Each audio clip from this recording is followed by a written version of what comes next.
दिल की गहराइयों से संवेदना प्रकट करते हुए एक हमारे फर्क है कांग्रेस में दर्जे यादव में से पूछेंगे कि आखिर ये इतने दिनों के बाद में आतंक की घटना किस तरीके से और क्यों हो गई, और ये बड़ी दुखद घटना है, एक छोटा मोटा मामला नहीं है। इससे बड़ा कि और कोई बात नहीं हो सकती कि 10 लोग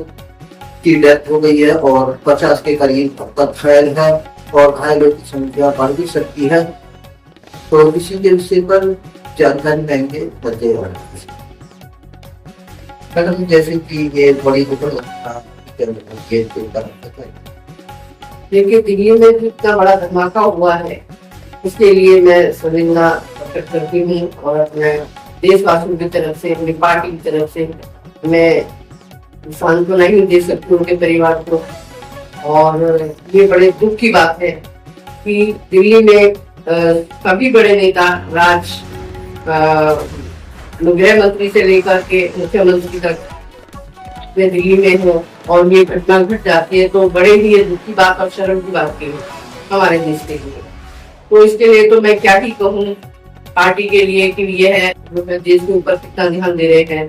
देश से ज्यादा इनको चिंता है अपने वोटिंग की, अपने वोट की और राजनीति की इनको ज्यादा चिंता है, देश की चिंता इनको नहीं। चाहे इसमें गृह मंत्री हो, चाहे प्रधानमंत्री हो, चाहे मुख्यमंत्री।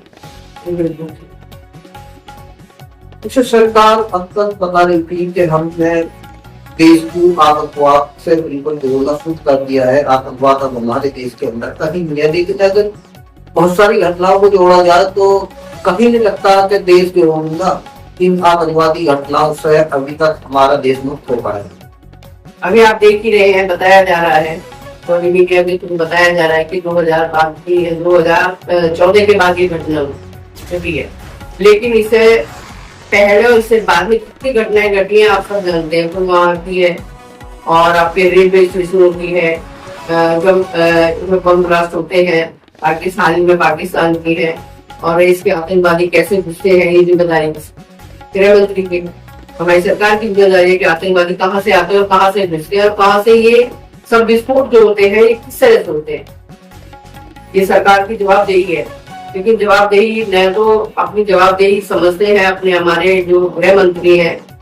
अमित शाह जी, ना तो ये अपनी जिम्मेदारी समझ रहे हैं कि हमारी भी कोई जिम्मेदारी है। बस ट्रिपल इंजन की सरकार सारे इंजन इन्हीं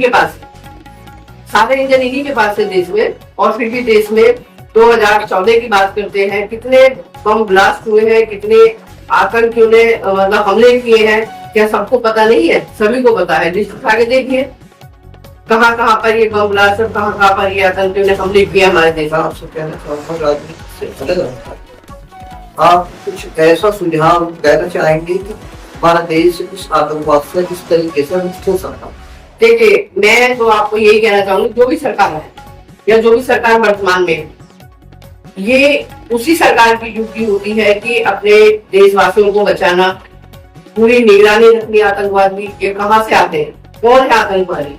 तो इसकी छानबीन करनी हमारी सरकारों का काम है। और इससे आने वाली सरकार से भी कहना चाहूंगी और जो वर्तमान में सरकार है उससे भी कहना चाहूंगी कि अपने देश पर ध्यान दे। ये बहुत गलत चीजें हो रही है देश के अंदर, देश के नौजवान, देश की पब्लिक जो इस तरह से हादसों में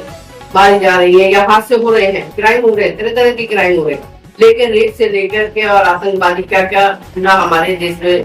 कर रहे हैं, ये सबसे किसी को छिपा नहीं है, सब जानते हैं। 14,000 का ये हमारा दिन, 14,000 की बात पहली बार, सारे लिस्ट उठा के देखिए कहाँ कहाँ पर कब कब हमले हुए, 2017 में, 2015 में, 2016 में, 2014 में, कहाँ कहाँ हमले नहीं हुए, वो लिस्ट उठाइए। आप देश की जनता को क्या मैसेज देंगे? देश की जनता सब जानती है, देश की जनता को मैं यही संदेश देना चाहूंगी कि इन आतंकवादियों पर रोक लगाई जाए। जनता की भी कुछ ड्यूटी होती है, सरकार के साथ साथ जनता की भी ड्यूटी है कि जो हमारे पुलिस कर्मचारी हैं, जो हमारे पुलिस विभाग से हैं, उनकी भी ड्यूटी बनती है कि ये आतंकवादी काम की गाड़ियों को चेक किया जाए, जिसमें संदेह उन गाड़ियों को चेक किया जाए। देखिए अब लाल किले में एक के बाद सारी गाड़ियां किस तरह से बम ब्लास्ट हुए और कितने लोग मारे गए हैं, जिसमें अभी देखो 10 लोगों की खबर आई है अभी कि 10 लोगों की मृत्यु हो गई है, 50 से ज्यादा भी आपके घायल है। तो इन चीजों पे सबकी मॉरल ड्यूटी बन जाती है कि हमारे सरकार के साथ साथ पब्लिक की भी मॉरल ड्यूटी है, पुलिस वालों की मॉरल ड्यूटी है कि अपनी ड्यूटी को सही से करें। कि कोई भी गाड़ी कहीं आकर खड़ी होगी